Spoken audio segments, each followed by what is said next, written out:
Hello, everyone, and welcome back to the podcast. My name is Courtney. I am here with my spouse, Royce, and together we are the Ace couple. And quite some time ago, I picked up a fabulous book called The Reckless Kind. I went in not knowing too terribly much about it. That was by my own choice. I like to go in and get surprised by whatever I might find.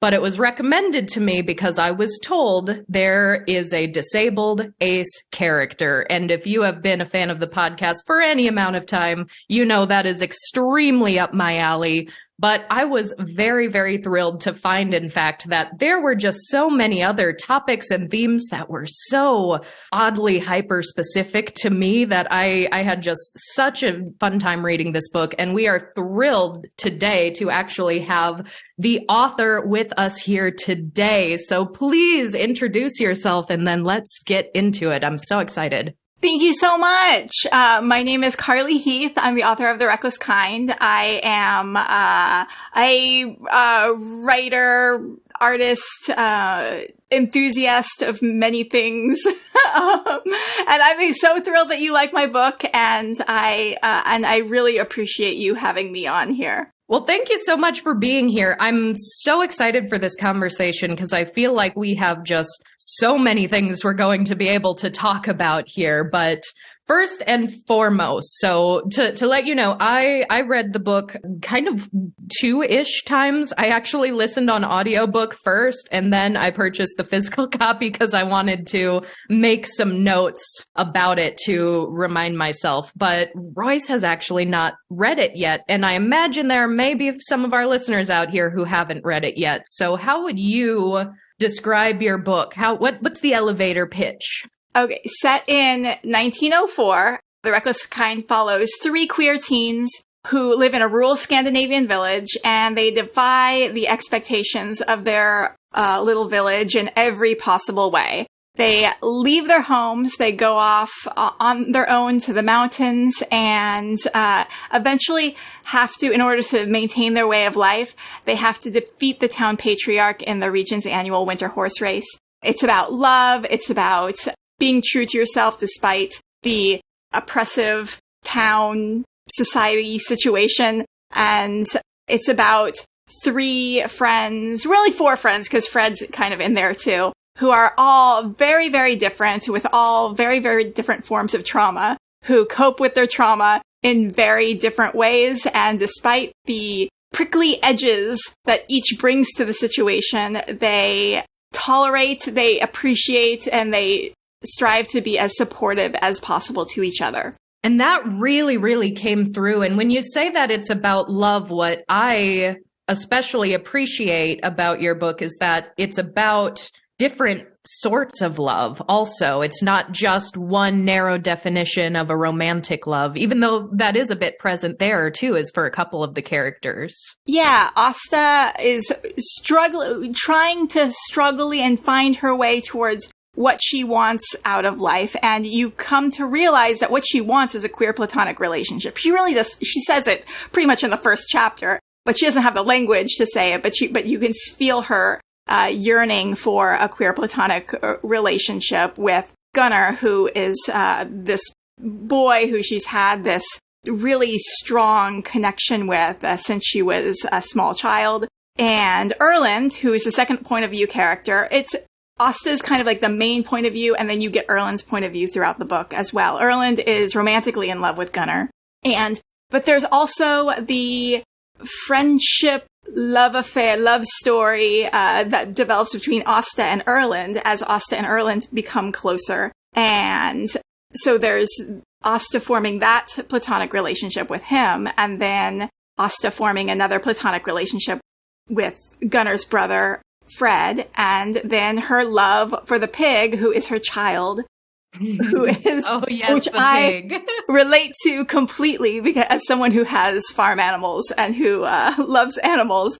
My animals are my babies. I love them. I definitely feel a connection with animals more so than any human. I feel a connection towards like a random raccoon that like is walking across a fence. I'm like, I love that raccoon more than I can ever possibly love another human.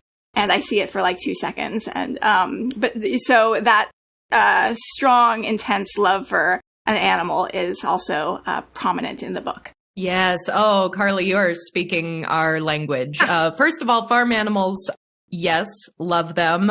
I was a zookeeper for a number of years, and I had so many just really special relationships with some of the more farm-esque animals in our petting zoo because, oh my goodness, the goats were so affectionate. They were like, I love those goats more than most people love their dogs.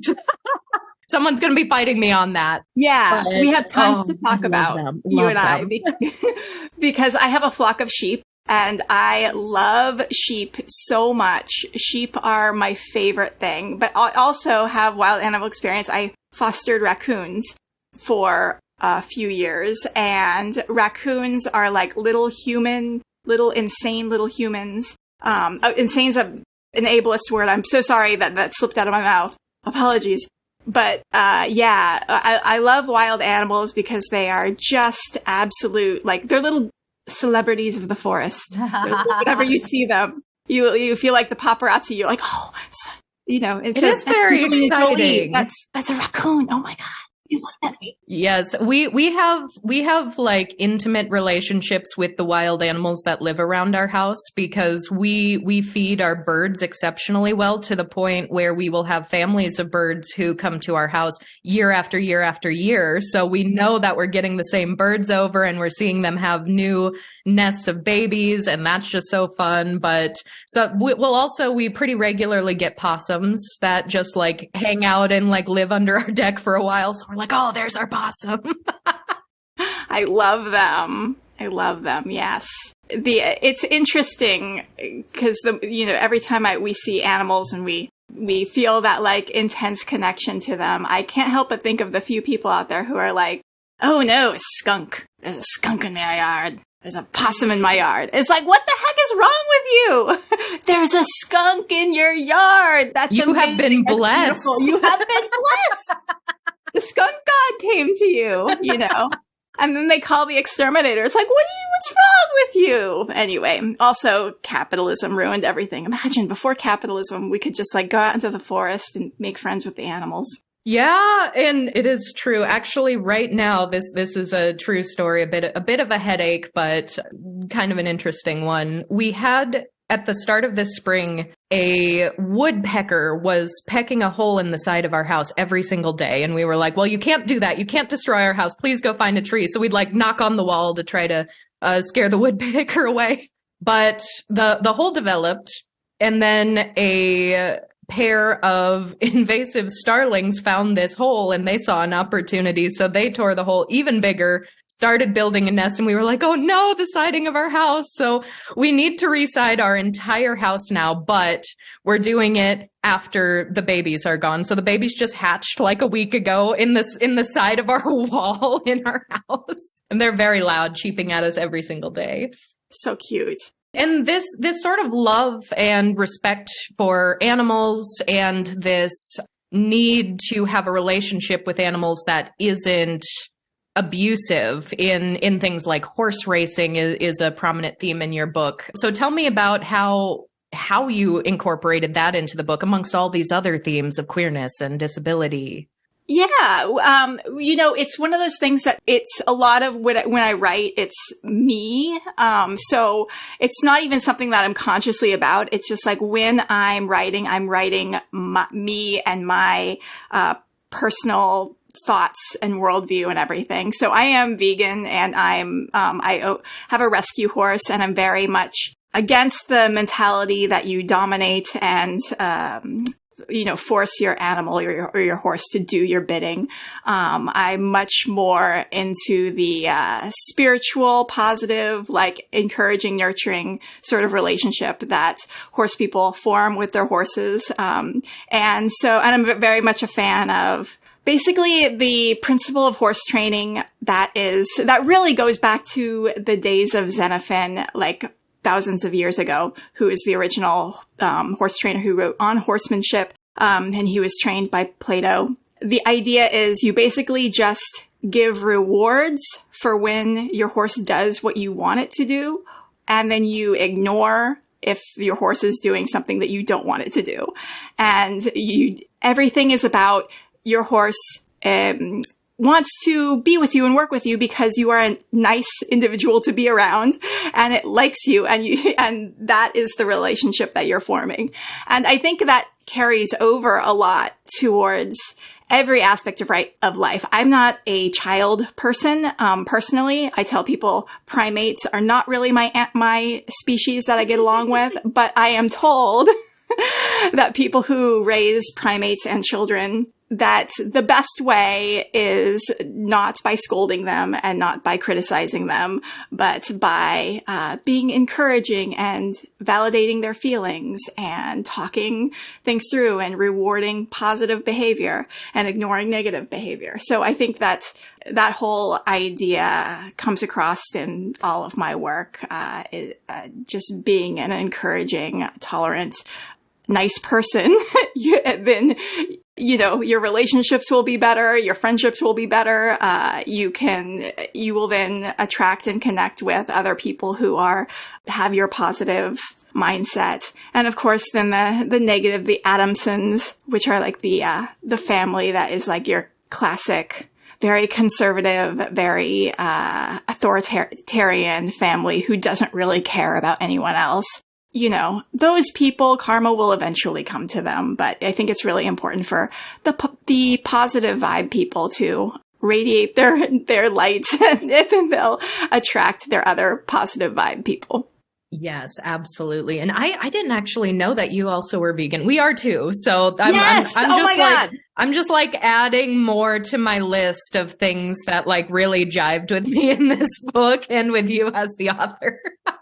Yeah, it's kind of subtle in there, but the Fuglastads are vegetarian. It does say that they're vegetarian. I, in my headcanon, made them vegan, because they have, for generations, been the farriers of the town and, worked with the town's animals. And farriers back in the 1800s, / early 1900s were basically veterinarians. So I imagine the family that for generations and generations were the veterinarians of the town were vegetarians. Just also based on my historical research about vegetarianism, which I would love to eventually write something about. But there's this myth that that vegetarians are like city people, and that's not true. A lot of people, especially in the 1800s, were vegetarian because they grew up on farms and they had a love for animals. And vegetarianism was hugely popular from like 1847 to like the early 1900s, prior to World War I, and really going into like the 1920s too, where George Bernard Shaw was like, people don't even eat meat anymore. I cannot find someone who eats meat. But he had a problem with like the self-righteousness of vegetarians a little bit, which is understandable as well. But then, in the 1920s, kind of with the rise of the KKK and the rise of this whole conservative thing in Europe, and also with the rise of Cargill and the rise of factory farming and these major corporate monopolies, milk and meat and eggs became very profitable because I'm going to go off on a tangent now, but because as a corporation, you can make more money if you feed food to farm animals rather than humans. So if you build a market for meat and dairy and eggs, you will make more money because you're making food for all of those animals. And then you own the food, you own the animals, and then you, be rich. Anyway, so I want to write a whole book about that, but I'm overwhelmed. Please do, because then all the other consequences of that, like the carbon footprint of all of these animals in all of these factories, and there's a lot to it, and it is true. A lot of people don't understand that there were historical vegans, and as someone, we've been vegan a couple years now, 2 or 3, but prior to that, I was vegetarian for like 15 years, so I haven't eaten meat in goodness knows how long. And it's so much easier to be a vegetarian and a vegan now versus when I went vegetarian, because I also lived in South Dakota like 20 years ago, not eating meat. And so our grocery stores didn't even have ordinary staples like tofu very often. So it was difficult back then, but now there are substitutes for everything and it's great. But I'll still run into the occasional person that's like, we have been carnivores for centuries, and it's like also not carnivores. And it's also just not necessarily true, because this 20th 21st century meat eating, the just amount of it in the average person's diet has been cultivated and developed by these corporations who are funding, this huge ad industry complex where they've even said in their papers they try to make pork into like a toothbrush, something that you would use every day. So if you've ever noticed why there's pork in literally everything, salads, there's pork in every sauce, there's pork in every frozen food thing, despite the fact that I want to say it's like 3 billion people on the planet can't eat pork because of religious reasons. The pork industry is so huge, and they do this. Same with milk, even though only basically a certain percentage of white people can drink milk and everyone else is lactose intolerant. The dairy industry just fuels this huge advertising campaign and this huge marketing campaign that makes people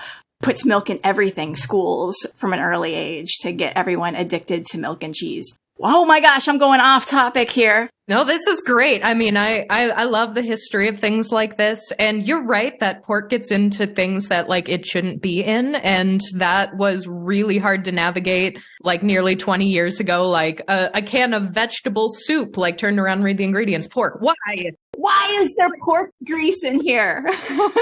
This is kind of a funny story, because the first time Actually, it was the first time I was out of the country, period. I was at the University of Winchester at an academic conference. I was giving a workshop on hair work, which we're going to talk about that today too. But they had all these the British breakfast sort of buffet. And I didn't eat the beans on toast. First of all, I was like, I'm an American, so that sounds like a weird breakfast to me. But also, I probably can't eat it because there's probably pork in it. And on my last day there, all of the locals were saying, well, have you tried beans on toast yet? And I said, no, I'm a vegetarian. And they just gave me this look. They were like, why can't you eat beans on toast if you're a vegetarian? I was like, well, because beans have pork in them. They were like, what is America? No, our beans do not have pork in them. They are different beans. They're Heinz beans. It's more like a tomato sauce. And I couldn't even find those beans over here in regular grocery stores. I had to literally go to our British store that's called Redcoats to get these beans that don't have pork in them. Yeah, the pork board will literally fight and get funding from the government to put pork in everything. And so I've even, in desperation one time, went to a little snack vending machine. I'm like, peanuts. I'm going to get some peanuts and I'm going to be good. Came out of the vending machine, had gelatin in the peanut. Oh, the gelatin. Why do peanuts need gelatin? And they also go to the airplane industry. What is it? The airlines. And they make sure that there's little cubes of pork in the salads. And, in the healthy meals, they make sure there's little strips of pork. So they get the pork in everything. Awful. Wild. Yeah. Awful. It's the worst. All of the non-vegetarians and vegans are probably going, what's wrong with gelatin? Look it up. Yeah, just Google gelatin. We don't want to talk about it because it's really gross. Oh my goodness. This is great. So I want to put a pin in the hair work and the hair jewelry. But one thing I really, really want to talk to you about is the fact that this is a historical fiction. So there are always going to be elements, especially when you're doing representation for marginalized identities, for disability, for queer identities. I imagine there's a natural impulse to want to really do right by them and do good representation, but sometimes you might be conflicted by the time period you're setting something in. One of that can just literally be the language. They might literally not know the word for this thing, but also it could be bigotry. It could be, in a small Scandinavian village. It could be really bigoted ideas about where disabilities come from, and so what was it like navigating that for you, and where did you decide your balance was between accuracy and positivity? Yeah. So it was really hard in the early drafts of the book as I was, writing some of it and then sending it out to critique partners and beta readers. I kept getting feedback like, oh, Asta's in love with Gunnar. And I was like, people are expecting this to be a romance between Asta and Gunnar, and that's not what's happening here. So in one way, it forced me to become a better writer and get really, really specific on the emotions and and finding the wording to describe Asta's experience in a way that other people who might not be tuned into what's driving Asta would get, because the aces who would read it and be like, hi, I know exactly what's going on here. But the general hetero reader and even the cis gays reading it were like, she's in love with him. Or even worse, this is a huge problem with the publishing industry right now, and also just a problem, I think, in the queer community right now. It is the misogyny, and she's fetishizing him. And I'm like, that's a big problem. That's the first place that you go when you're seeing a female character talk about how she loves and admires and thinks he's so handsome, and that you go, and that he's gay, and that you're like fetishizing. Okay, so we need to unpack all that. And I definitely go into in the next book I'm writing, like I'm unpacking that whole thing there, trying to unpack the misogyny in the queer community. I think that's something that we need to, as a writing literature book type space, really like dive into. But so, yeah, it forced me to get really, really specific, get really, really, put it on the page. But I can't say asexual. I can't say queer-platonic because it's 1904. So finding the way to do that and being tricky about that was a good exercise, good, working my writing muscle a little bit. But then there was a lot of research. I just can go and research queer stuff and disabled stuff and medical stuff in old books for ages because it's like so fun. And Google Books makes it so easy because you can just go on books.google.com. You can search specific time periods like 1800 to, 1895 and look for random words like vegetarian or, in the case of looking for queer stuff, they didn't use homosexual. They used like uranism. And then later, Edward Carpenter, who was this early animal rights activist, queer rights activist, from like the 1880s to like 19-teens. He wrote a lot about gender and sexuality, and he used the phrase homogenic love and wrote a pamphlet on that. So kind of pulling the wording from that, getting into that mindset and all of that was kind of like part of the process. But it took many, many drafts to get it to a place where the average person could read it and then feel and know what Asta is feeling and go, oh, this is what she wants, not, oh, she's in love with Gunnar, she's fetishizing him or something stupid like that. Yes. Well, I'm so glad that you went through that process of obtaining feedback and reworking it so that there isn't any gray area in the interpretation of it. Because I have had the critique with other books, other types of quote representation that I have kind of felt like it's a cop-out because I've seen other creators say, well, if there's an absence of romance, then that's just good enough. But maybe it's not a romantic story to begin with. So what we've noticed is that allosexual people, be they queer or not, just interpret things in a romantic and often a sexual way, even if it's not explicit. So that's sort of the default baseline assumption, is that something will be heading towards a romantic and sexual relationship simultaneously. So if you do not make it absolutely explicit by either in something more modern, using the word asexual, using the words queer platonic, you need to do something more to make it so that there isn't really an argument, because that kind of manifests in fandoms and whatnot of saying like, oh, well, sometimes if it's, you know, two men who aren't in a romantic relationship, and if an ace says, well, they aren't in a romantic relationship and this isn't sexual, sometimes we'll get accusations of, oh, well, you're just being homophobic. It's like, not really. So I did notice that more so than I think any other book I've read to this point, without using the words, there was no question about it to me. And I think that was just very, very cool. I want more people to be able to learn from that and implement that, because it was very first chapter. I got the impression I knew who the ace character was. That was kind of another thing, because when someone says there's ace representation in this book or this TV show or this movie, I intentionally do not go to look up who the ace character is, because I want to know if I can even determine who the ace character is on the page. But there was no question about it here, and it came up multiple times. And so are there any sort of scenes or writing tricks that were sort of your favorite to play with to get this idea across to readers? Oh gosh, you know, I wrote the book like 10 years ago, so I'm not, I mean, I wrote it 10 years ago, but it came out in hardback,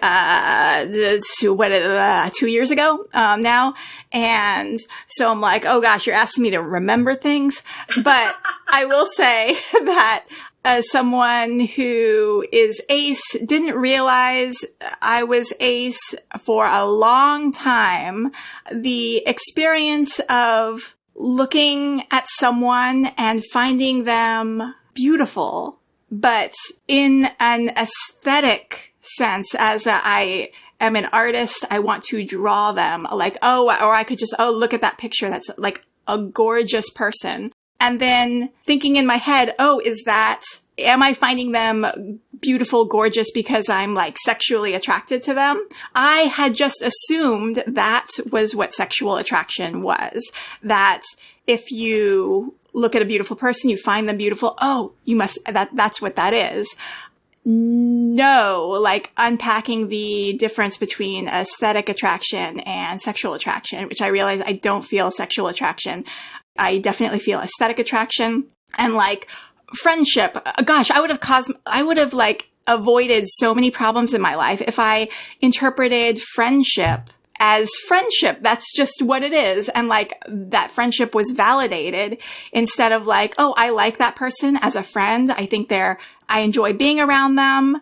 I don't, just because I enjoy being around someone doesn't mean I'm sexually attracted to them. Of course, they might interpret that way and then push someone into a sexual relationship. But so I just wish, this is why I think it's really important for this sort of representation to be in books, especially for kids who are growing up, so that they don't get into the brainwashing, which is what like hetero-allo-normativity is doing to so many kids, which is like, oh, if you like being around someone, that means you're sexually attracted to them. Oh, if you like looking at someone, that means you're sexually attracted to them. We need to dismantle that, because that's not what's happening. I think a lot of people, allos and aces alike, are getting themselves into relationships that are not accurately what both parties think they are, because they've been kind of brainwashed and programmed by society to think that certain experiences equal sex, marriage, children. I just think how many people have probably gotten married and have had kids because they just happen to like being around someone. And that just because you like being around someone doesn't necessarily mean you should raise offspring together. Yeah. And it might. I mean, you can certainly co-parent even if you don't have romantic or sexual feelings for one another, and that's fine. But it is this sort of expectation that your life is going to have a certain projection. And that starts so young, too. I mean, the number of adults who will look at like 2 and 3-year-olds holding hands and be like, oh, cute, you've got a little boyfriend. It's like, of course, young children are going to hold each other's hands because every adult in their life holds their hands. That is one of the main forms of just like walking together, walking across the street, having any sort of physical touch. Like everyone grabs a child by the hand to usher them somewhere. So of course 3-year-olds are going to hold each other's hands too. It doesn't mean they're romantically in love. What are you talking about? I know. And then like, let's say you go down that path and the kid says, oh, I must be maybe I'm going to get married to this person and maybe I'm going to have babies with this person. And then they end up getting married and having babies with that person and being miserable because that's not what they really wanted. That's what society told them they wanted. Yeah. And they end up causing trauma to their kids because they are unhappy and they never really wanted to be a parent in the first place. And it's draining and they're tired and they take out their anger and their aggression on their children. And then the cycle continues. So I think it's really important from an early age for kids. This is why queer books are so important. We need to have queer books in elementary school, middle school, high school. We need to show people that there are many, many different options for relationships, and heterosexual marriage and children should only be if that is truly, absolutely what you really want. Because if devoting your life to raising children is not what you are burning with desire to do with your life, you will ruin your life and ruin your child's life. I just can't, I remember in a school that I was teaching at, a girl was a wonderful actress, ended up getting pregnant, and because it was Nebraska, just ended up having the kid. And I follow her on social media, and all day long she's just posting about how miserable she is and she hates her life. And this was a vibrant person who had just so full of life, so talented, and now miserable in the pits of depression because she was pressured into doing something that she probably didn't really want to do. And raising a child was not her passion, was not something that she wanted, but that's what she ended up doing. And I just hope that we can eventually stop that cycle of heterosexual expectations, because it's for a small percentage of people, but not for everybody. Yeah, people need to be exposed to other options for how their life can look. Because if you only know of one type of life, you're going to kind of be put in that box. But if you know, well, marriage is an option, you can have a relationship without having sexual attraction. You can have a queer-platonic relationship without sexual or romantic attraction, or you can just have none of that. And it's really so helpful. And that's why we do need queer books. It's why we need to really fight back against these book bans. And we also need to actively dismantle the heteropatriarchal expectations that everyone is being put under by advertisers, by media, by, our social circles and everything. And every time, someone makes the assumption that marriage and children is for everyone, we need to, push back against that. Yes. And it's so disheartening that over the last few years, especially, there's been an exponential increase in our political opposition, the bigoted people of this world who are calling queer people, be they asexual, be they trans, just calling us all groomers for trying to indoctrinate children. And it's like, we're not trying to make children queer. We are trying to tell every single person that there is no one way to be a person. There's no one way to live this life. And truly, if they don't have representation for other types of life, that they can pick the one that fits best for them, that's the real indoctrination of society. Because the And it does start so young, like I said, with the hand-holding example, but think about how romanticized the concept of like childhood sweethearts is. It's almost a form of social capital to be able to say, like, I married my high school sweetheart, or I married my childhood sweetheart. We've always known we've been destined to be together. Whether it's true or not, whether it could ever be true or not, that is kind of, in a way, something our society tells us you should aspire to. So even children who might not have these feelings yet kind of sense from the adults around them that if I pick my life mate right now and it does end up working out for us, that's going to be better for me in the long run. Well, it is the plot of a lot of movies that at least we grew up watching. Yeah, but it's like not... It's usually the other case. It's usually if you wait until you've had a lot of a life experience and you're in your 30s or 40s, chances are you're going to have a much better relationship if you want that, because you know what you want and you know what kind of negative relationship situations can be in than if you get married when you're 17. On that topic, you just made me remember a few situations that Courtney and I have been in where we've talked to cis-het people who are much later in life who've had the self-awareness to sit and reflect on what happened in their teens and in their 20s and regretted feeling forced into what ended up being bad relationships or messy divorces or things like that, that in retrospect, they're realizing I shouldn't have made that decision, but I didn't feel like I had any other choice at the time. Yeah. We just got to let kids know that there's plenty of options available and not just the one. And it's ridiculous when you think about it, just how much emotional baggage sex and gender has. Like, what is that? It probably has to do with the patriarchy, a lot of unpacking there. But imagine if there was that much like emotional baggage in something else that was completely as equally random, like chess. Like, what if there were like, protesters at school, like, take chess out of schools. Chess has no place in schools. Kids shouldn't know about chess until, they've graduated. Because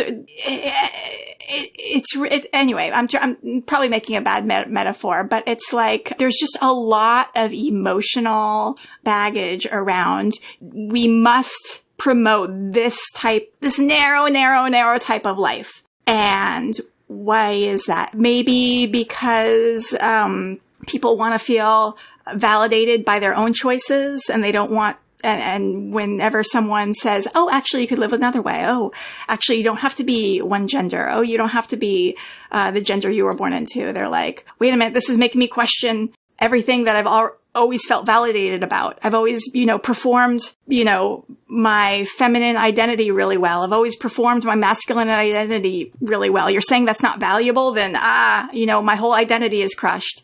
I don't know. There's something around, I don't know what the exact situation is, but it's wild. And a school that I was just giving like a talk at like a year ago and giving out free books and everything. Now the Proud Boys have descended on it, and there was like a huge... I saw the videos of that, and it got physical. It was brutal. I'm going to, for any listeners out there, I'm going to put a link to that in the show notes if you want to watch it. It's not the easiest thing to watch because it's depressing. It is violent, but we'll have a link to that. We'll also, of course, have a link to the book we're discussing, to places you can find Carly and whatnot. But as usual, we'll have all of that down there. But it's a very scary political climate that we're in right now. What a difference a year make. Just last year, or maybe it was 2 years ago, but it was like no big deal. It was like, I'm going to a school, talk about my queer book, have a stack of other queer books by other queer authors, and we're just going to give them out to the kids. And it was fine. And then, I think it's a small minority who've been really empowered and who are getting funding from someplace and who are making it seem like there's this backlash, because it's strange, it's odd, it doesn't feel right. Yep, they have been empowered. And I mean, part of it is the, previous political leadership in this country. But I think a lot of it also comes from I always say that bigotry always comes from the same place, and more so than a lot of people realize. A lot of acephobia, for example, is just ableism. It's like, oh, there's something wrong with you. Fix that. Like there is strong overlap between acephobia and ableism, and there's strong overlap between acephobia and transphobia. It really all comes from the same place. And when we are coming off of not the pandemic, because the pandemic is still here, I would like to remind everyone, but as we're coming off of all the mask mandates, all of the state of emergency, as everybody's starting to move on, so many people got away with overt ableism that really affected people's health. People died. People have become disabled from long COVID because a certain percentage of people just did not want to wear a mask. A certain percentage of people just did not want to get vaccinated, but they got away with it. And now there are, I know there are some places local to us, some certain cities that are trying to create ordinances for like, in the next pandemic we have, nobody can require us to wear masks. And like that's being put into legislation now. So these people got away with harming disabled and immunocompromised people. They got away with their dangerous ableism, and now they are emboldened. They think they'll be able to get away with all the other forms of bigotry that are sort of all coming from the same place. So I think the history books are one day going to start making a connection between all these, once in a lifetime events that we've been living through. Yeah, I mean, I think the answer, and I, of course, there's not just one answer, but I think media and books that promote kindness and empathy is going to be really, really important to push back against this. Because before this call, I was talking to you about like my internal love, like my chest just wants to break open with talking about how my love for Our Flag Means Death. And I think that's like such a great example. We needed that. We needed Our Flag Means Death. Like, thank goodness it came when it did. And Ted Lasso falls into that category too, of like just such a kind, sweet, endearing, big-hearted, makes you like just want to hug your computer screen. And so I'm going to be like totally annoying and talk about like my absolute love for this, but I have recently gotten into Our Flag Means Death fanfic now to fill the gaping hole in my heart from the first season being over and not having anything to fill it. And there is this fanfic I just want to tell like everyone to read. It's called All You Left Me Was a Pearl, and it's novel length. It's 87,000 words. It's like season 2. Like, as I'm reading this, I'm like, this is season 2. This is season 2 of Our Flag Means Death. I'm experiencing it right now in this book. I want to make sure I get the name of the thing and the author right. All You Left Me Was a Pearl. Let me see if I can get the author name. I want to say it's Just Standing There is the author name. I'm sorry if I got it wrong, but this is my favorite thing in the entire world right now. I'm obsessed with this fan fiction. It's so well written. It feels like the characters. It feels like as you're reading it, you're watching the show. It's so absolutely sweet and funny and sexy. And like, it's not like fanfic where it just like goes straight to a story and then there's porn for like 30 pages. It's not really a porn fanfic. So far there isn't any like sex. Yeah, there's no sex so far. It's all just like the character development, and the main story is like Steed has tracked down Ed, and Steed, secret on the Revenge is he had built like a secret door and a secret passageway on the Revenge. So he like sneaks in there and he leaves little presents for Ed, because Ed is not ready to accept that Steed is alive and returned because he still has a lot of anger.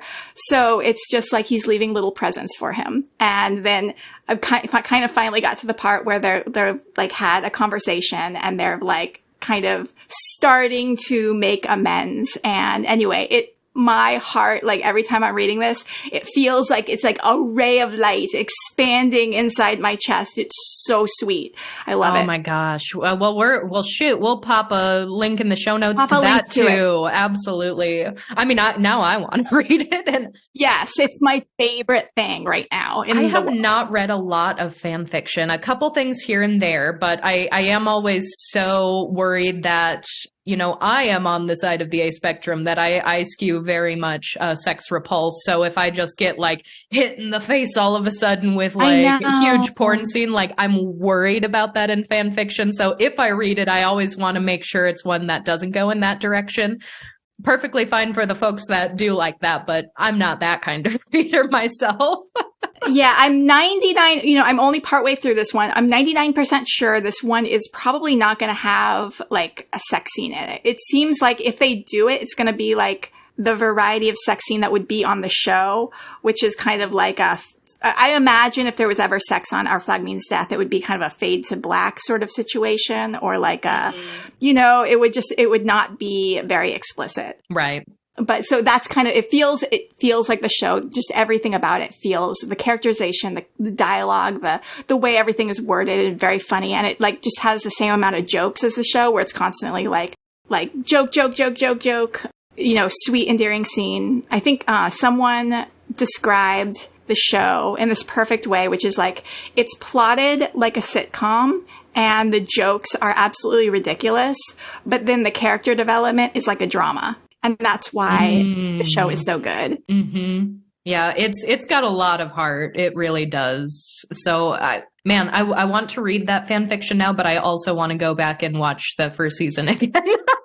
Yeah, I've never been much of a show rewatcher, but I just have that show kind of constantly on in the background, just repeating while I'm doing my work, just because it fills me with so much joy.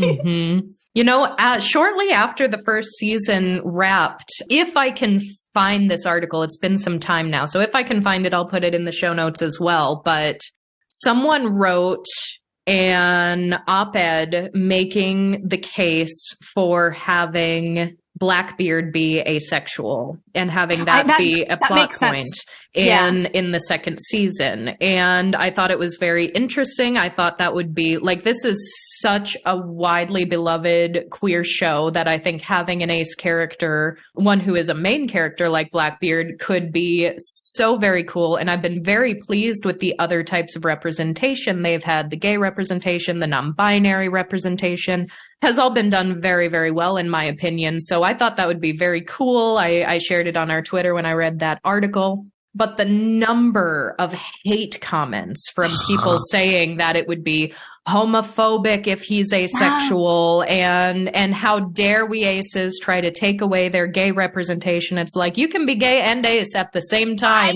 And one does not negate the other. There was a lot of heat and pushback from it, which makes me hope all the more that they'll do it. I know. And because they could do it so well, and there's clearly a romantic connection between Steed and Ed, and they could have their relationship blossom and bloom and go in all sorts of wonderful directions that all of the fandom wants it to go into.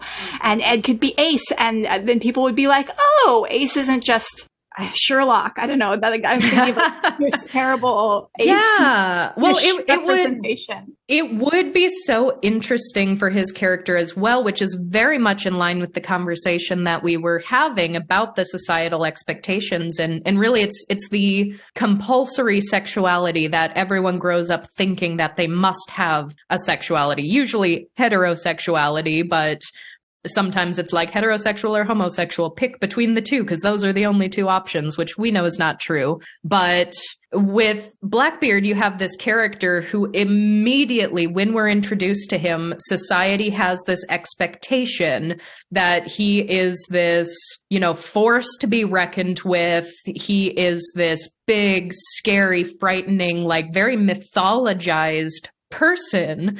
And when Steed says, not knowing who he is, do you work for Blackbeard? He just has this moment where he's like, I do work for Blackbeard. Yes. And so much of his character development was learning how to shed this persona that in some ways has been pressed upon him and living up to his own mythology. Yes. And which is such a deep also metaphor for queerness, for like the queer persona stripping away the heterosexual expectations and the allo expectations that have been placed on you by society. The show goes so many places that are so complex with their characters that I just have never seen in like a funny, haha, show. Even like, you think of a show like Schitt's Creek, which I love. I think it's great. And it goes kind of with a little bit complex with the characters. And so that's kind of why a lot of people like it. But like Our Flag Means Death just goes childhood trauma, masculinity, the expectations of masculinity, colonialism. Like it goes so deep into like the core of each character, and not just like the main characters, but the side characters like Jim and Oluwande, and even Buttons, who I've been working on Our Flag Means Death fanfic, so Buttons plays a major role in my fanfic. But like even like the most ridiculous character has like so much complexity in the core of them, and it's also brought to life by the actors. Anyway, I love the show. Listeners, if you have not watched Our Flag Means Death, and you want to laugh, you want to like have your chest explode with love, you need to watch this show because it's the absolute best show on television. I think it's like one of the best shows of all time, and it's going to be amazing when it comes out season 2. I'm excited. Mm-hmm. Yeah, and signed off on that because we both watched it when it was first released too, and we loved it. It was very good. So co-signed. Yeah. So this is actually really great because we thought, even though there aren't any as of yet explicitly asexual characters, we were like, well, this is really queer. Should we do an episode on Our Flag Means Death? Surprise, the Our Flag Means Death episode is actually the reckless kind episode. I would be glad to come back for another full Our Flag Means Death episode where we could talk about it and analyze each character, because I could talk about that show forever. Forever. Yes, there is a lot to talk about it. There really is. And so many layers. So many layers. And speaking of layers, I do want to get back to the reckless kind also, because I mean, it's not every day that we have the author of a book that we appreciate right in front of us. It's only every other day. I kid. But so we talked a bit about the queerness and navigating what it was like writing that without the word. I also wanted to talk about sort of that same journey, but by the disabilities you represented, because we have Asta, who's a character who was born with her disability. We have a character who has become disabled through injury. So we have sort of a couple of different journeys and different accessibility considerations for them, but it's also still 1904. So medical science isn't what we're used to today. So tell us a little bit about what it was like writing these disabilities in a way that felt real, but also respectful. Yeah. So a fascinating thing for me, I think, because it unlocks some ideas about our perception of reality, is reading old medical journals, which is like a favorite pastime of mine, and finding these doctors who are describing a disease or a condition or a disease or an illness that nowadays we know what that is, but at the time they don't know what it is. They're like, this is weird. This whole family, they have a white forelock. One eye is blue, one eye is brown, and the kids are deaf. what's going on here? This is weird. And, you know, the trend towards old-timey medical is either demons, you're not God-fearing enough, or, you know, they must have some vice. They must have some vice that is manifesting as this illness or strangeness, and that they are, especially as eugenics starts to become a thing, that, oh, this is a negative trait that is, you know, an undesirable whatever. And so in Asta's case, she has Waardenburg syndrome, which is a genetic condition that leads to someone having an atypical appearance, usually like a white forelock, one different colored eyes, one blue eye, one brown eye, or in the case of Asta's, one kind of greenish eye, one bright blue eye. Instead of having like a Cupid's bow, like kind of a flat upper lip, and either losing your hearing progressively or having no hearing in one ear. And so she's, you know, as a woman in a society where society values women based on their appearances, that was a whole thing I wanted to go into.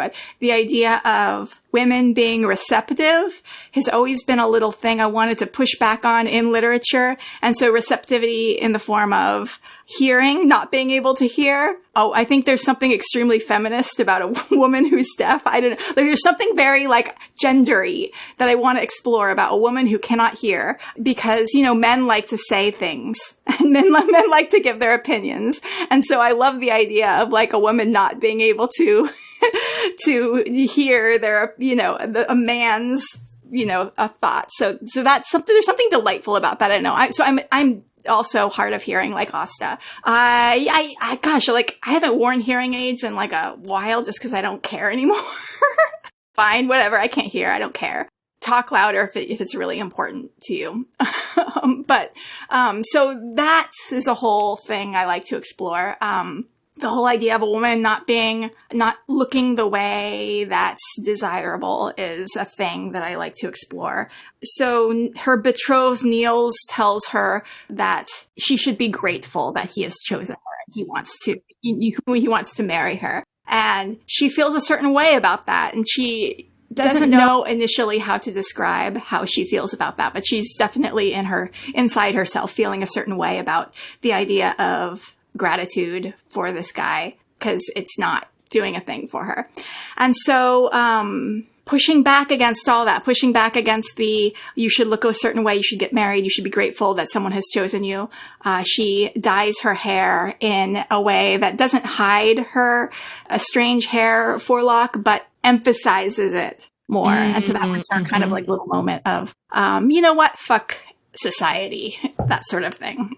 Then there's the second POV character. Erland has anxiety and stomach ulcers from having anxiety. And that invisible disability is, you know, that Erland should be cared for, and that his disability is just as valid as everyone else's. That's sort of a thing that's explored in there. And then also Gunnar has multiple disabilities, which is something that is extremely common in the 19th century, early 20th century, because like literally everyone had multiple disabilities, because working on a farm, you get with animals around and also with lack of medical stuff.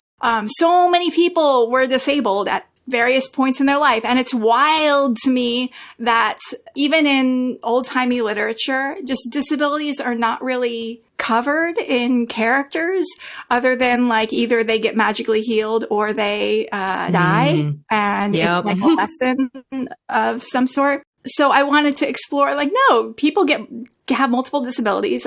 In my personal life, even though I'm not like a 19th century person, I'm just a person in society. Like me and every person I know has multiple disabilities. Like I cannot think of anyone who doesn't have multiple disabilities in my life. Like, no one I know. But when you watch TV shows, when you read books, like disability is so rare. And so when I was sending this out to get published, I did get a lot of feedback like, aren't you going a little bit overboard? Isn't this too much trauma? Yeah. And I'm like, Dude, are you not like living in the world right now? Like I have many of the things that Gunnar has. I broke my arm, and now my arm is kind of bent, and I have broken back. And so I have kind of a lot of the things that are in the book. And the characters are also inspired by people I know, and concussions. Fred has concussions and everything. And it's like, that's life. That's reality. That's, and it's weird that we think that it's rare because it's not. Mm-hmm. Oh, yeah. There are so many more disabled people than anybody thinks. Yeah.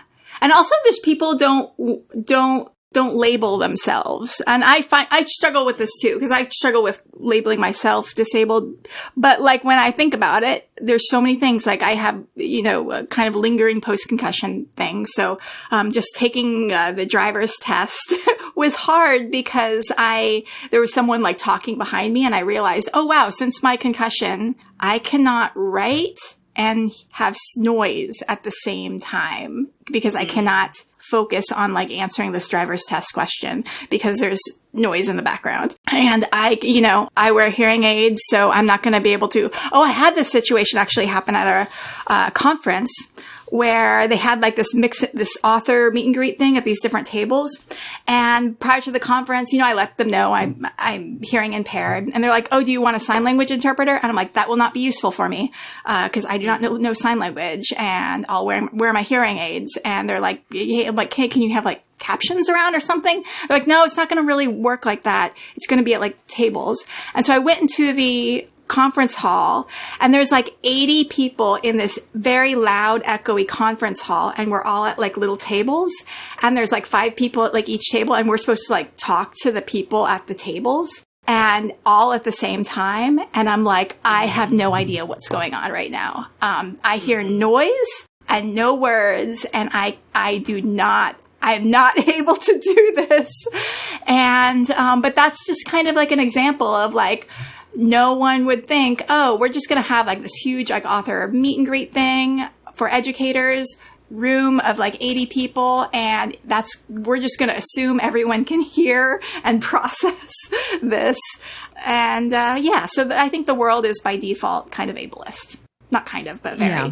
Yeah, it is. And unfortunately, not a lot of event organizers know how to accommodate a wide range of disabilities, because much like queerness, disabilities are also themselves a spectrum. People can have different amounts of hearing loss. And so if someone says, oh, well, I need some kind of accommodation because I am hard of hearing, it doesn't surprise me that they offered a sign language interpreter, but that is not going to be the answer for everybody. It's not a one-size-fits-all answer. It's great that they had that as an option, but it didn't help you, and it wouldn't help a lot of others. And same thing with anything else, blindness, mobility considerations. It is different for everyone. And that's why it is also refreshing to be able to read in fiction. We have multiple disabled characters. We have multiple disabilities represented.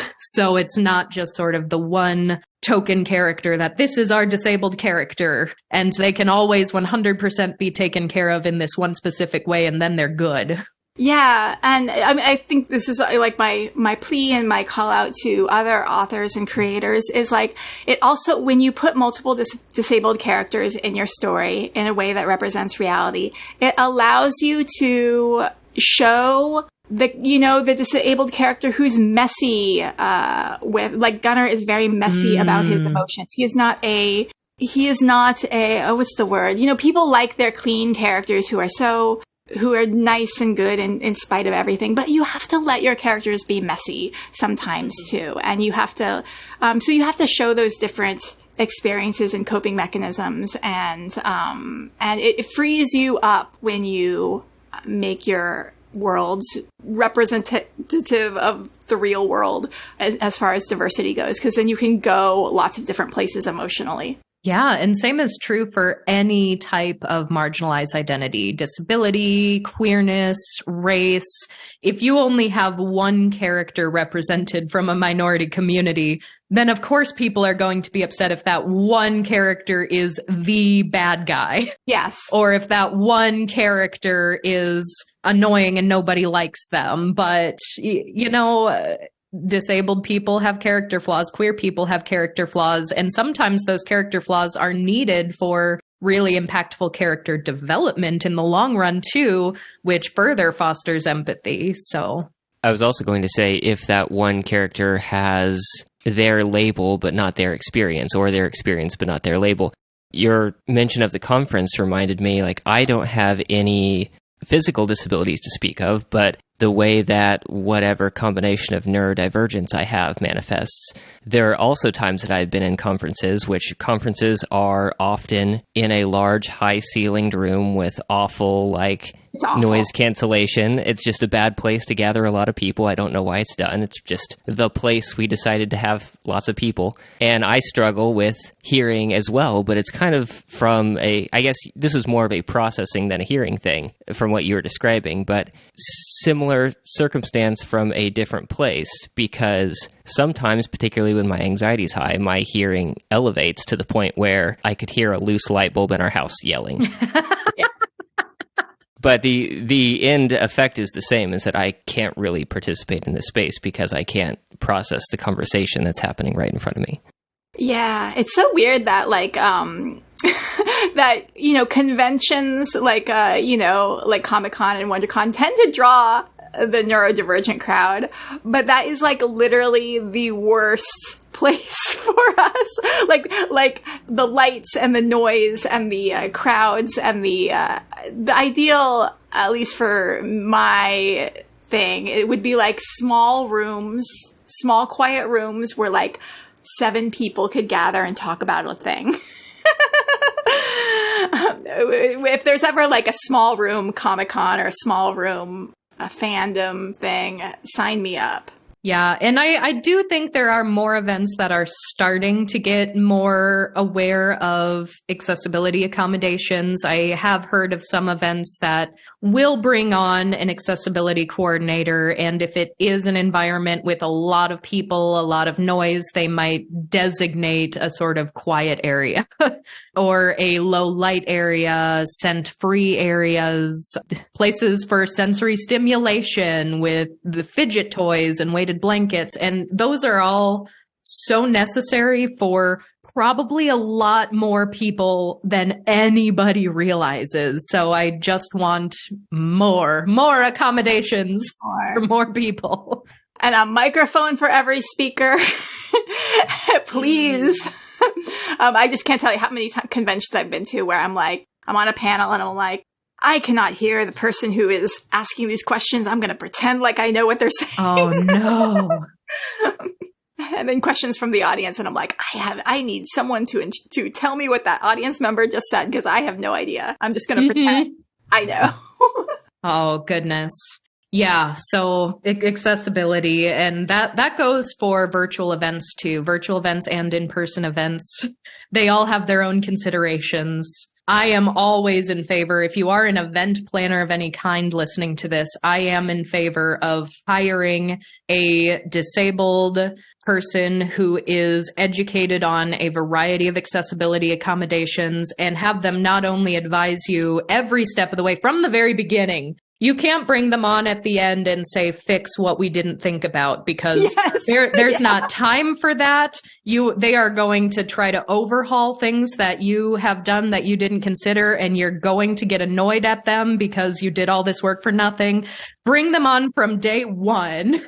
Sometimes the venue you booked was the problem. Yeah. Yeah, bring them on from day one, and then have them available leading up to the event and the day of the event, so that disabled participants can contact them specifically if they have an individual accessibility requirement, so that they can be aware. Because even the most educated accessibility coordinator isn't going to know absolutely everyone who is coming. So they can do their best to cover a wider swath of the disabled communities, but it helps to have that contact person. And I love every time I have a conference when there's that contact person, because then I can reach out to them and say, what have you already done? This is the kind of thing that I'm looking for. And they've always been great, and they've always been able to work with me. So that is the pro tip for organizing events. Definitely. I love it. Love it. Thank you. Solving the world's problems. Well, I say that also as someone who has been brought on as accessibility coordinators like way too late in the game. So I also know the frustration of this event is in 2 weeks and you haven't hired an interpreter. You haven't even thought about this group of people. You're using what venue now? So I've been on both sides of this equation.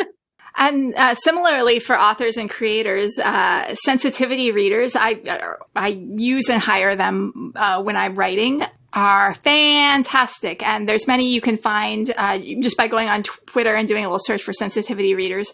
But I hired many different sensitivity readers for the various experiences that are represented in my book. And you want to hire them as you're drafting, as you're, getting those early drafts in, because they can point out, oh, there's a whole problem with the way that you've crafted this plot. And it would be more empowering if you did it this way.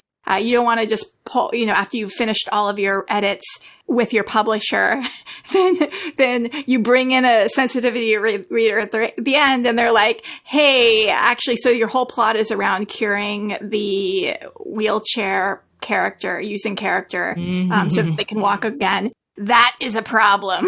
Yeah. Yeah. So yes, sensitivity readers. Yeah, have them early on in the process and think of them as authenticity readers. Think of them as readers who are going to create more nuance, more depth, more just make your work higher quality and not cliche. And oh yeah, and think of them as a partner too, and not someone who's like going to nitpick you or bully you into changing your story. Like they are there to make everybody's experience elevated in your art. So yes, 1000%, especially if you're writing about identities that are not your own, that you don't have personal experience with, because every single one of us has we have our own gaps in knowledge for other groups of people, because there's only so many people that we know personally in our day-to-day lives. And some of us grow up in areas or time periods where we're a little more sheltered than others. And as long as we're open to that feedback and willing to grow, then that is a beautiful thing. Definitely. Are we going to talk about hair art? Let's talk about hair art. Yes. My turn to geek out about things. So tell me your hair art experience. So to paint a picture for you about the first time I experienced this book via audiobook, I was literally listening to it while I was in my hair room making hair art and hair jewelry. And I love it. I went in knowing there is a disabled ace character, and I was like, enough for me, buy it, gonna see what's up with it. And I was like, well, I've got a lot of work to do right now, so I'm gonna pick up the audiobook so I can listen while I'm working. And every step of the way, I was like calling out to Royce, and I was like, oh, this is set in Scandinavia. And they're drinking glögg and they're using kroner to purchase things. Cause I'm also, as part of my research, I'm learning Swedish. I've been learning Swedish for a number of years. Awesome. And I've been to Sweden for research. And so I'm like, wow, this is so interesting. And then I was like, and they're theater kids. Royce, I was a theater kid. And just like more and more things were getting ticked off. And I was like, yep, there's the ace character, love an ace character. But then when the hair jewelry came up, I just about lost my mind, because I don't see this very often. And I'm going to, for anyone who hasn't read, this will be minor spoilers, a little bit of spoilers, but I'd like to read a couple of passages from the book because I marked them off. Because this is literally what I was reading as I was weaving a hair ring in my hair studio. Synchronicities. The universe is talking to us. This is amazing. I was just like, this is so weird. How did this happen that I am just literally doing this thing now? But so yes, the hair jewelry was done in such an interesting way for me because I am a historian. That my full-time job is making custom hair art and hair jewelry for people and doing historian work on the history of hair work. And Jesus. So that is literally my job. And That's amazing. That has been my full-time job for like 8 years now. So yeah, when I was like, oh yeah, I was in the UK, I was literally teaching people how to make hair art while I was there. So I'm weaving a hair ring, listening to this lovely like queer book set in Scandinavia in 1904. And what I loved the most about it is that the hair ring used here is very sort of true to the history of the area you rings and bracelets in Scandinavia were sort of the earlier iterations of hair jewelry, and then it evolved from there. But I have never, I don't think, read a fictional account of a gay couple using hair jewelry as a romantic gesture. So my little queer heart was a flutter. So I'm going to read this, and then I am telling you all the things I love about it. But then if I may, I would like to really geek out and tell you a little more about how these rings were actually constructed. Tell me, yes. Okay, please. I will. So this is your time to step away if you don't want the spoiler. You can always come back after you've read it. But to be lawful in Muskox Hollow, both parties signed their name in the church registry. As you know, the Fuglastads have never stepped foot in a church.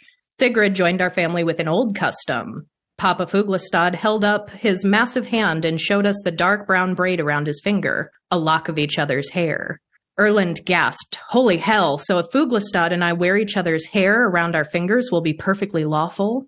Emerging from the kitchen with a knife in his grasp, Erland sawed off one of his black curls, the hair splitting and coiling like fireworks. Dropping the knife and clutching the frayed lock, he made for Gunnar's room. I scurried after him, and this is, for those listening, this is Asta talking in first person right now. I scurried after him, grabbing Erland by the back of his suspenders. Wait, I think you can improve the presentation. I took the lock from his hand and sat down, running my fingers over it, flattening the ringlet, and then braiding the tiny strands together. Pardon me. Using some string from the hem of my coat, I tied it up more securely. See how nice it'll look when it's braided and coiled up into a little ring? I tightened down the knots. Sigrid's is sealed with hoof cement, resin or something, Papa Fuglastad said, pointing again to his own ring. Lasted 18 or so years that way. I nudged Erland. I'll go get some Venice turpentine from the barn and seal it, like Papa Fuglastad said. And then they exchanged the rings of hair, and I was like, I love it. I love a gay couple essentially getting married with hair rings in 1904 Norway. I love it. This queer hair worker was like, I've never read such a thing, and I'm literally weaving a ring right now. So it was made for you. It was like the I was like, disabled ace theater kids, hair jewelry, Norway. It was so strange. But I want to talk about the construction a little bit, because as I'm reading this, and this is not an issue for historical fiction, so I'm not nitpicking. I'm just geeking out over how these are actually made. Totally. Yeah. Tell us. So when I was weaving my hair ring as I was listening to this, I still can't believe that happened that way. Because just a couple days earlier, I was working on a totally different project of hair that wasn't even jewelry. So it all came together. They were actually woven usually in Scandinavia around this time and earlier on a table. And it's like a round table with a hole in the center that kind of revolves like a lazy Susan. And all the hairs are, first of all, counted out individually by numbers so that you get the strands the same width. So every pattern kind of calls for a different number of hairs. But say one pattern says take 16 strands of hair that each have 80 hairs in a strand. you'd count out 80 individual strands of hair that are perfectly the same length as one another. And then you'd do that 16 more times. And you would tie them together and string them through and over top of this braiding table. And each strand would then be attached to weighted bobbins. And then you'd be able to braid it sort of like kumihimo. Okay, yeah. And so I'm like sitting over my table and I was like, she was just able to grab that hair and just whip it up real quick. I was like, I think not. Yeah, I know. As I was writing this, I'm like, I'm not quite sure how this is possible, but I'm just like, well, it needs to happen. So do you remember it all? I didn't realize you wrote it 10 whole years ago, but do you happen to remember how you came up with the like hoof resin and the turpentine for sealing it? Oh, yeah. Well, I'm, a horse person, so I have Venice turpentine around and it sticks to everything. And so I'm like, so we've got to make this something that's going to like stick together and not fall apart, So I'm just like, well, what do they have? They have something horse related. Get the Venice turpentine. Use that. The really interesting part is because I get this question a lot. This is one of my number one questions is like, how does it stay together? And like, what glue did they use and what is this? And did they coat it in resin? Especially in modern day, a lot of people, like there are so many Etsy stores that are just like resin artists and everything's made of resin. So that's like, oh, do you use resin? Actually, there is no adhesive in the process. That's amazing. The way the hair gets stayed together, once you've finished weaving it together, and you have your pattern finished, you have it as long as you need it to, you actually boil the hair in hot water for like 10, 15 minutes, and then you bake it until it's dry. And that can be in front of a fire. It could be in an oven if you were in a period of time where you had access to an oven. And the process of heating and boiling the hair and then baking it until it's dry actually stiffens the hair enough that it will just stay in the pattern. And the only time you actually need to bring any adhesive into the equation is if you're fixing it to like a metal jewelry finding for like a clasp or something. But oddly enough, in Scandinavia, in Norway and Sweden, most of the hair workers, while they were in their home countries, didn't even use metal findings. They would just take sort of like a thick paper bead and just wrap the hair around the bead. And that would sort of be the clasp and the finding. And they didn't really use metals until they would travel more to like England. And some of these hair workers did travel far and wide to make this hair jewelry for people on a custom basis. So that's amazing. Well, if I ever write it again or write something with hair jewelry again, I'm going to. Now I know who I can ask. For like all the specifics. So please do. Because I'm always just so tickled every time I see that in media because I always get one of two reactions when I tell people what I do for a living. It's either just complete and utter shock, maybe even horror or disgust because someone has never even known that hair jewelry is a thing that exists, period. Or someone knew that hair jewelry and hair art exists, but they didn't think anybody in the world was still doing it. So they're like, you're doing that thing that they did in the 1800s. And it actually does go a lot earlier than the 1800s. The reason why I liked that it was a ring so much was not only the sort of marriage implication of it, but since Sweden is sort of my main country of Scandinavian focus, since they had a very unique culture of hair jewelry, the other Scandinavian countries also had it. I've seen some Danish braiding tables, for example, and other countries around there. But in 1592, there was a Swedish town called Vadstena that had a sort of like book of proverbs, I almost want to say.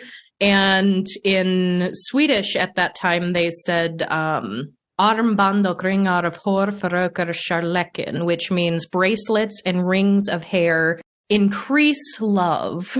Aww. So they actually believed that by giving a loved one a bracelet or ring out of your hair, which could have been romantic like this, but also could have been a family piece. So I also love that about hair work. It was used for multiple kinds of love. It was used for romantic love, for marital love, for family love, and for That's like beautiful. mourning and grief love to commemorate deceased loved ones. So all these different kinds of love, but at the heart of it, it's a literal part of your loved one. It is their hair. It is a piece they're giving to you. So I've always loved the romance of that. And when I have done research in Sweden and Denmark, I have actually seen rings from the 1500s, which back then in the 1500s, it was a very, very simple braid and actually might have been something that you could have just braided because it's kind of just like a 3-string braid, like under metal of a jewelry. And these were normally, if there was metal and gold, it was normally royalty at that period of time. So in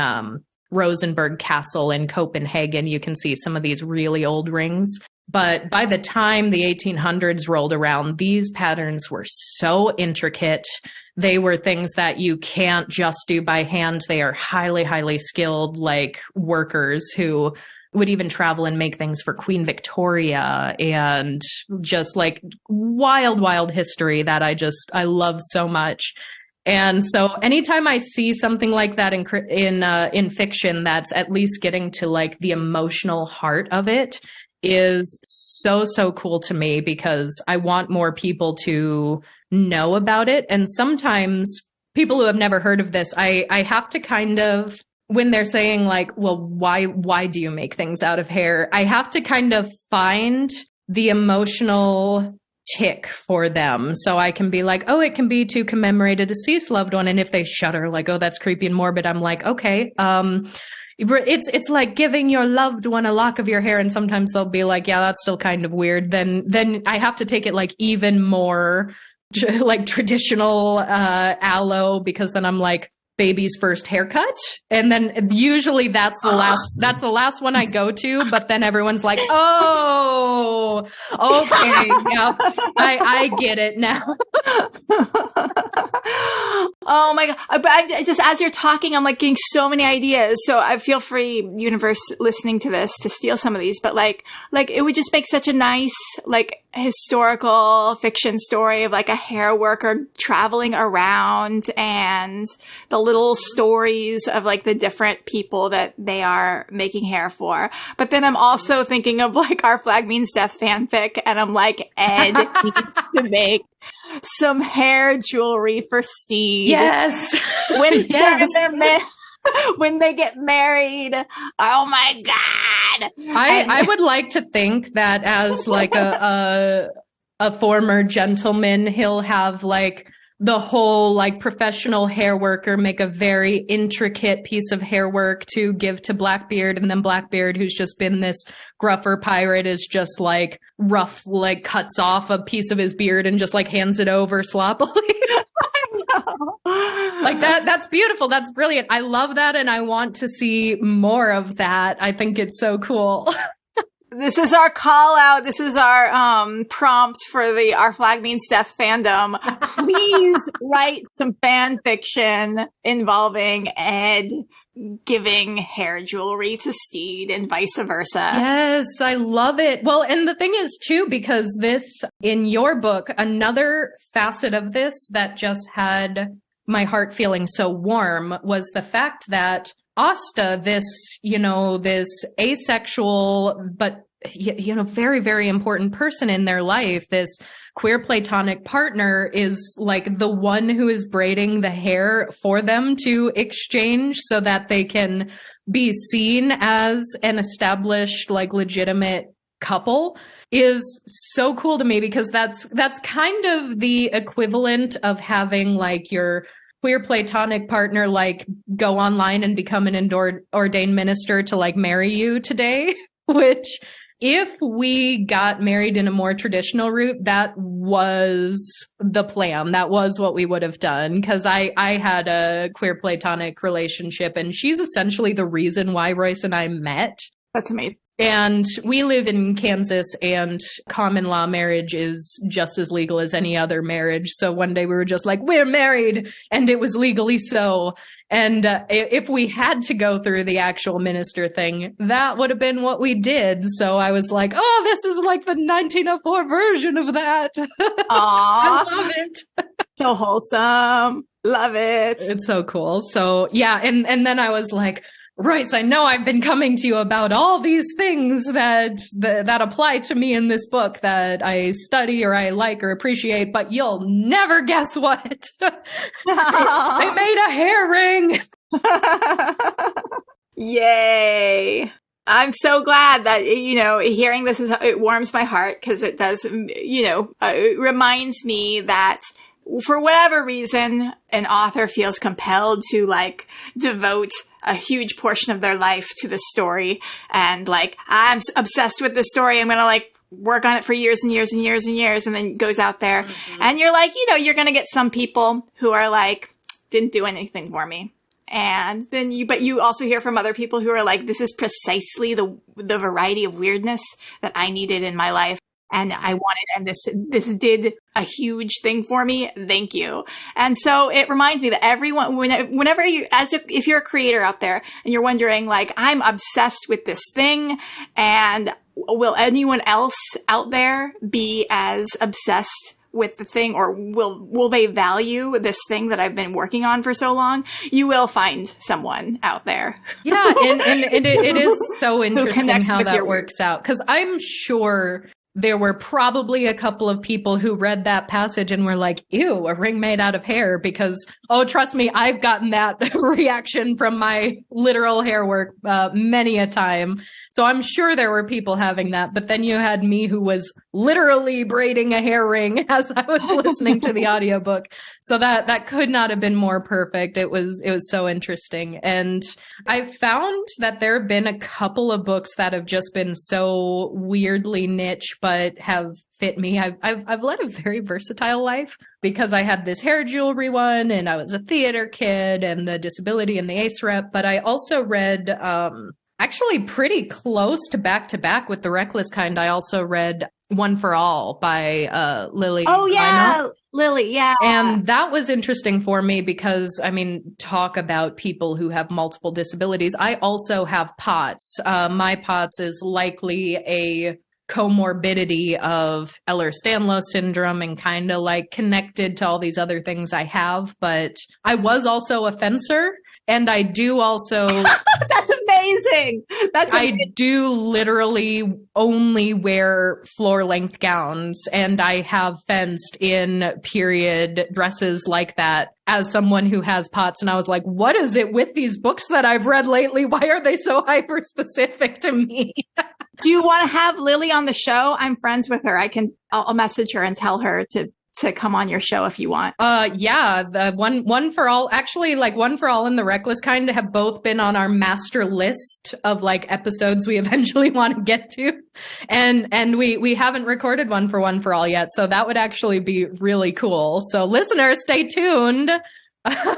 We'll have Lily next time. Definitely. Oh, that's so cool. Because yes, and I noticed too, the one thing that both of you did in your books, which I really appreciate, because both of you had the sort of well, we now have language for what this thing is, but didn't necessarily back then. And so both of you put sort of historical medical notes in the back as a postscript to say, this is the condition that we're talking about. Here's why they didn't have that word back then. And here's why I chose to do things the way I did. And I think that little extra note at the back, for me, as someone who has, for the POTS, I had that condition. So I appreciated seeing that on the page so that there isn't the gray area. And also, I didn't know all that much about Waardenburg syndrome before I read this. So being able to see that in the back of the book, that gives me something as someone who loves going on research tangents. Listeners, yeah. I don't know if you got that impression about me. But as someone who loves to go on research tangents. Love a good research tangent. Yes, I love to have that vocabulary so then I can go do my own research and learn about, the non-fictional side of it after seeing it in a fictional context. So I love that both of you did that. And I also love that for yours in particular, you ended with a paragraph about the limitations of language, where you did also say the word asexual. You said, well, let's see here. Asta, a young woman finding her identity in a society that centers the heteropatriarchy, has no language to define key parts of her identity, her Wardenberg syndrome, her asexuality, and her desire for a queer-platonic relationship. So those words still got there. So even though people might be reading this, if there's someone who isn't familiar with the asexuality spectrum or QPRs, they now have those words and they can do with that what they want. And I think it was so beautiful that you also went on to say that language is always evolving and we're always working with language constraints. So you sort of encourage readers at the end to look at our current language constraints and recognize what restrictions we might have even today, which I love, especially when speaking to people in the queer community. We have people who use microlabels. We have people who use neopronouns, and sometimes even the broader queer community might look down on those people and say, well, those aren't real words. It's like, well, queerness is so expansive that the best any of us can do is pick the word that's closest to conveying what we have. And if there isn't a word that fits, like, well, that's what poetry is for. That's what music is for, and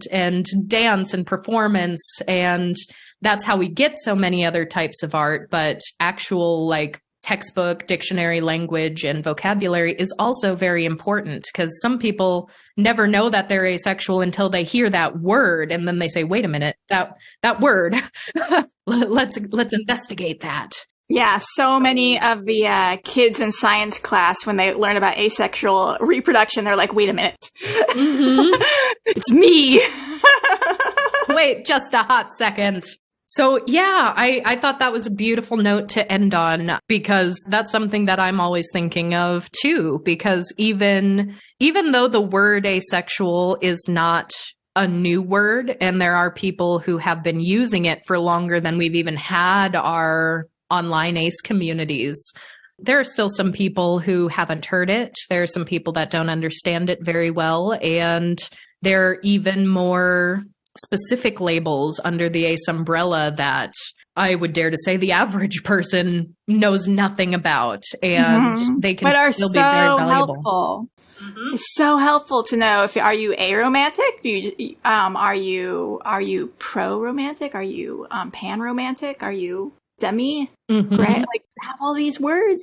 And it's really disappointing when I hear people, especially in the queer community, especially in the publishing community, who seem to put a little bit of a higher value on the cis gay experience. Mm-hmm. And, should I say this? Should I deliver some tea? Say it. I just say it. Someone in the publishing industry of an older generation who is a gatekeeper in a gatekeeping situation, who wanted to test my right, I guess, to write queer stuff, asked about my identity. And I'm like, well, I guess maybe I would be a kind of pan-romantic ace sort of thing. And he's like, well, I'm just a simple gay man. Because, and there's this idea that the cis gay, it's a little, it's because it's so simple. It's a little bit higher, pure than all of the other queer identities. Simple, straightforward.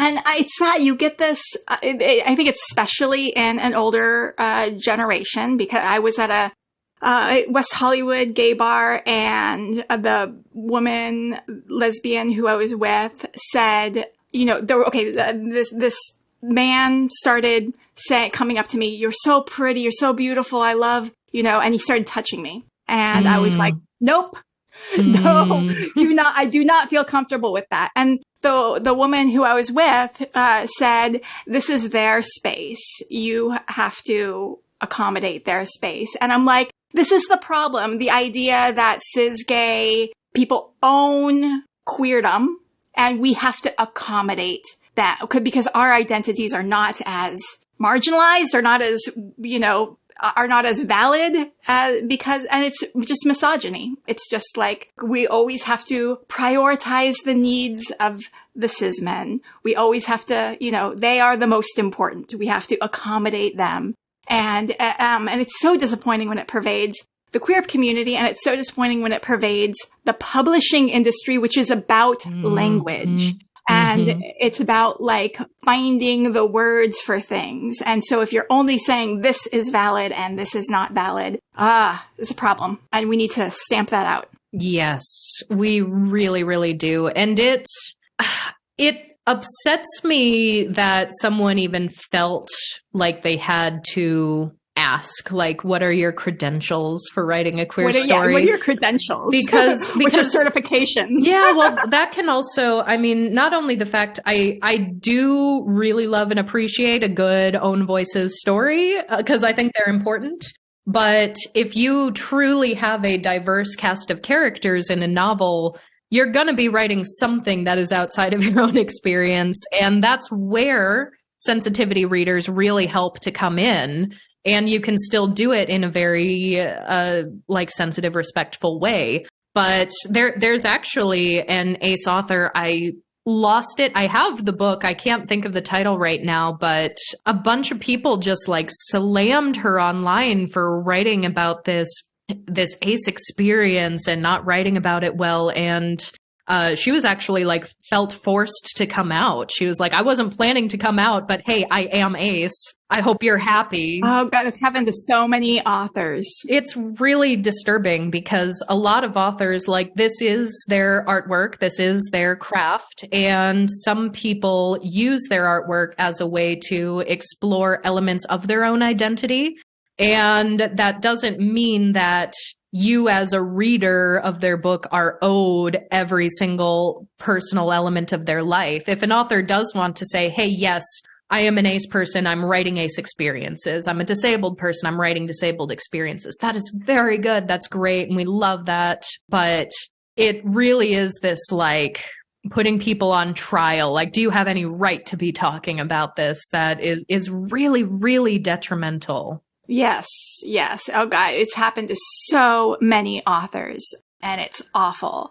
And it's, there was another situation where that same publishing professional turned down a book because the author was a bisexual woman married to a man. And she was writing about lesbians and two girls falling in love. And he said, oh, well, you're not really, you're too that's sort straight of, for that. Too straight. Oh, the bi-erasure of it all. Yeah. And without, and bi-erasure, if bi-erasure were allowed to, persist, then we wouldn't have Ed and Steed because, right, Rhys Darby's married to a woman and Taika Waititi's married to a woman. Like, and we love them. We love them. We need them. They heal us. So so the biphobics, you are ruining it for everyone. So stop. Yeah, which the irony of the sort of culture of putting people on the spot like that is really, it's so at odds with other talking points that we have in our community because, as of the time that we're recording this, it is Pride Month. And every Pride Month, I'll see all these posts like the day before Pride or the first day of Pride where people will say like, hey, if you're not out yet, that is okay. I don't want you to feel pressured to come out. You take your own time. But all of you who are still in the closet, I'm still wishing you a happy Pride because you're still valid. And you'll see all these like happy feel good posts like that. But it's almost like, we'll say you're valid as long as you don't actually engage with any of us real queers, any of us out of the closet queers. Like, you can't be visibly engaging with anything queer culture unless you show your queer card. Yeah. Oh, God forbid you try to write a book, while you're still in the closet. Oh, no. Yeah. Well, and the weirdest thing is, too, because I think and I hope this is a slightly older talking point at this time. I see it sometimes, but not as often as I used to, where some of the more broader queer community members will fight the fact that A is for asexual and aromantic and agender. And some people will still, to this day, which baffles me, make the argument that, well, no, the A means ally, but we don't mean ally to mean just straight people that support us. We mean ally as in that's how people who are still in the closet or aren't safe to come out can still identify as part of the community. And how dare you aces try to take away these like good closeted gay people who are just on their own timeline. And it's like, you're telling me now that you care about them when you're forcing authors to come out left and right when they aren't ready. Like, you're just lying. You just hate aces. Yeah. You just, with any community, you just want to find a reason to exclude people. That. And there's a big push to exclude aces. I saw President Biden made a statement on Twitter recently, and it said, every time LGBTQI+. Every time. I was actually pretty disappointed too, because our local congressperson, Sharice Davids, we normally very much love her, Indigenous, queer woman. We voted for her. We'd do it again. She started doing that too, LGBTQI+. And I was like, please, Sharice, as aces in your district, please just put the A on the acronym. Why are you cutting it off? I know so many people will cut it off after like LGBT plus. That's kind of what we grew up with. So sometimes I'll still just talking in shorthand say LGBT. And some of our younger listeners have actually like asked me about that. They're like, when you say LGBT, do you just mean those or is the rest of the acronym implied? I'm like, oh no, the rest is implied. That's just what I heard growing up. So it's just in my head. But people will either cut it off at the T or it will just be the Q, LGBTQ plus. Q is kind of inclusive, it feels like. Yeah, because people will say like, well, queer, we'll just say that's, encompassing of everyone else too, rest of the acronym implied. But then what is with this new wave of just cutting off the A and nothing else? It actually happened at my work, and I didn't really catch it until someone pointed out, because I was copying and pasting from another statement onto another thing. And I'm like, oh, wait, the A is not there. And then the organization uses AP style, and AP style is just Q plus. So I'm like, okay, well, I have to use the AP style anyway, so I'm just going to use that. But I've noticed this trend. I'm not quite sure what it's from. It's kind of it seems intentional, and because if it's just cutting off the A, I'm like, you sure got that I in there, and people don't always do that, but you could have taken it one step further. Yeah. Wait, I would love to hear, what are you two loving right now as far as media and or books? Because I'm always eager to get recommendations from other people who are in the same vibe. Oh my goodness. The tables have turned. Royce, what are we loving right now? I feel like a lot of things we were just watching have recently wrapped.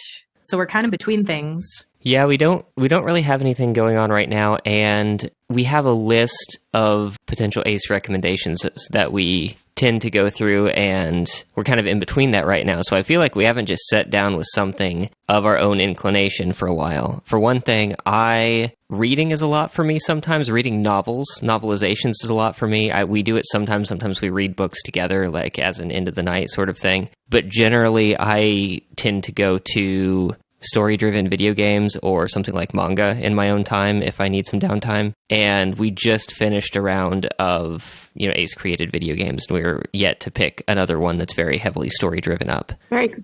Courtney, you go through books constantly. I do. I read hundreds of books a year. So sometimes when people ask, like, oh, what books do you like? Like, I don't know. I've read so many. Gosh, as far as just like really, really good shows, I mean, they aren't really big narrative ones, but the ones that just sort of give us the really like happy, supportive, vibes. We really like watching The Great North and Bob's Burgers by the same creator, because it's such a subversion of the traditional sitcom where so many families just like hate each other, and so much of the comedy comes from like, oh, I hate my wife, I hate my kids, the kids are fighting. And so it's just so nice to have these families that just like always love and support each other. We really, really like that. What are some? We recently watched Poker Face. That was an interesting one. That was a really, really interesting one. I think that was our last major, like, we are watching this every week as it comes out kind of a show. So we really, really liked that one. We're currently rewatching. So we are just monumental fans of BoJack Horseman, and by some of the same creators and kind of the same art style, roughly, with like the anthropomorphic animals, is the show Tuca and Birdie. Yeah, same artist. Yeah, same artist. Lisa Hannah Walt. It's funny. We both have horses, Lisa. Oh, really? And we both board our horses across the street there, so I see her all the time. I'm kind of a fan. She's I'm great. kind of a fan. I see her like all the time, and I'm a fan, and I'm very like. But I'm always like, hi, and I hide my love. Stay cool. But when I find someone who also likes Lisa Hannah Walt stuff, I'm like, I see Lisa Hannah Walt every day, you guys. She's brilliant. And the thing is too, because we were devastated when we heard that Tuca and Birdie got canceled. We were devastated. And it was probably last summer that was the last time we watched it, but little crossover with The Reckless Kind. Lisa Hannah Walt has a Norwegian fjord horse. Really? Yeah, named Juniper. And so like basically the horses in my book are like the horse that she rides. That's so cool. I love that. That's just totally random. That is totally random. But yeah, we just, because we've kind of gotten through some big shows, we've gotten through some big video games recently, and we're also just really busy because Pride Month, and I've got a lot of work to do, and we've got birds nesting in the side of our house, so we're like signing contracts for getting our siding fixed once the babies move out. But so we were just like, let's not start anything really new that we think we're going to love and just want to like breeze through right now because we don't have the time to afford it. But Royce just the other day said, should we go back and rewatch Tuca and Birdie? And I was like, yes, we should go back and rewatch Tuca and Birdie. So we're rewatching that now. Royce, you keep the list of like things that are coming out that we are waiting for, like the next season of Our Flag Means Death we're waiting for. Are you guys Good Omens fans? Because that's coming out. The season 2 is coming out. We did watch that, actually. I didn't. Okay, so I'm not hearing a huge explosion of... No, I liked it. I did really like it. That was a good one. And then what we do in the shadows. What Yeah. We do in the shadows is on our list. We're waiting for that one to come out. I heard there's a new season of Black Mirror coming out, which I was surprised because it feels like it's been so long since we've had any episodes of that. Some of those episodes are great. Some of them not as much, but that happens when every episode's a new story, inevitably. We've been talking for over 2 hours, you guys. We have. And before we wrap, I want to get your recommendations too for queer rep, for ace rep, for historical fiction. I mean, obviously Our Flag Means Death, and we're going to check out that fanfic now, but... Yeah. So I want to remind everyone, if you haven't watched Our Flag Means Death, you need to watch it now. It is the best show ever made in the history of television. So good. And then I think if you love Our Flag Means Death and you then have a hole in your heart and you're awaiting season 2, you need to check out this mind-blowingly good fan fiction called, oh God, I gotta look at the title again on my Kindle. All You Left Me Was a Pearl I want to say the title is, the name of the author is just standing there on Archive of Our Own. Oh my God. Okay. So, then, for Ace Rap books, Tarnished Are the Stars by Rosie Thor is a science fiction YA book. One of the main characters is Ace. The word asexual is used on the page.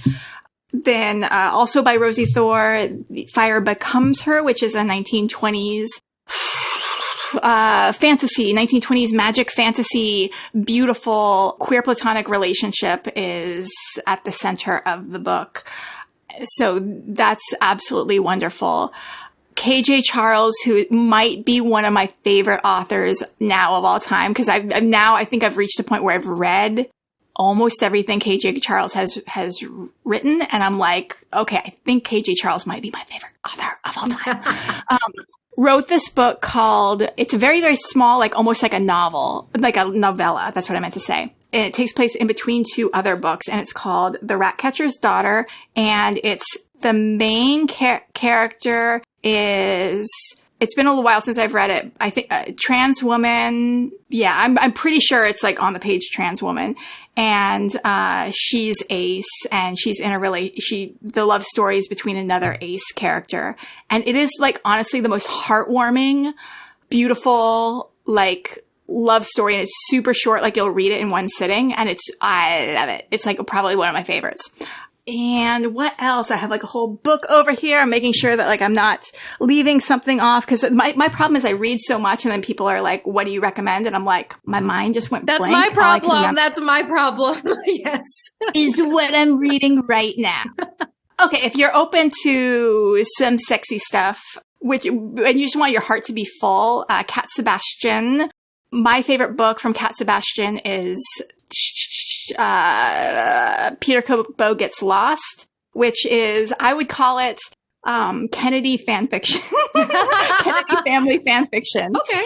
It's about the kind of the black sheep in the Kennedy family.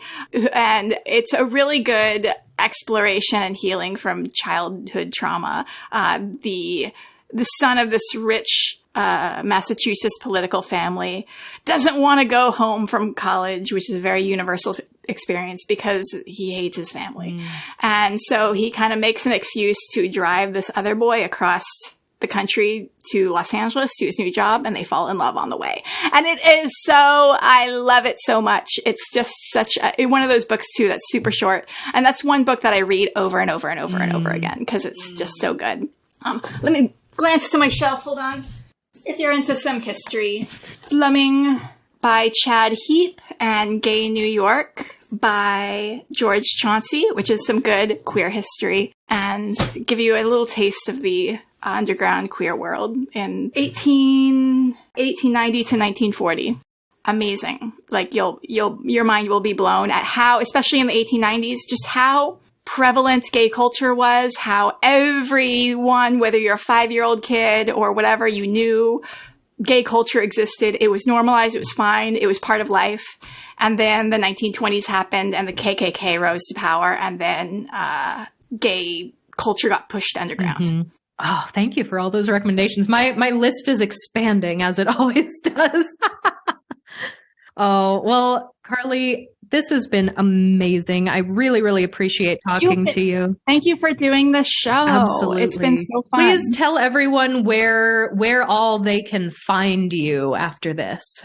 I'm on Twitter at Carly L. Heath, and I'm on Instagram. I always forget my Instagram profile, if it's Carly L. Heath or, no, it's Carly Lynn Heath. I just looked it up. CarlyLynHeath on Instagram. And I'm on TikTok too. I think I'm like Carly Lynn Heath on TikTok. You will find me on carlyheathauthor.com if you want to go to my website, which has links to all my social media and stuff. And you can find The Reckless Kind anywhere books are sold. Also, hopefully your library. It's at most libraries. And definitely, if you don't see it at your library, ask them to order it. And I hope you like it. The audiobook is, I actually haven't listened to the whole audiobook, but like I was very impressed with the audiobook narrators. Yeah, I enjoyed the book both ways. Yeah. Oh, thank you so much. Thank you guys so much for having me. It was a pleasure, and I'm sure we will talk more in the future, and we're excited to get to talk to Lily as well. So This was Hook you guys up. this was just awesome. So thank you again. And for all of you listeners, please make sure to check out Carly on the social medias. Check out the book if this sounded interesting to you. I love it as a historian and as an ace and as a disabled person and as a hair worker. I love all the things. So full endorsement from me. And other than that, give us a rating, a review on whatever platform it is you're listening to us on, and we'll see you all same time next week. Bye.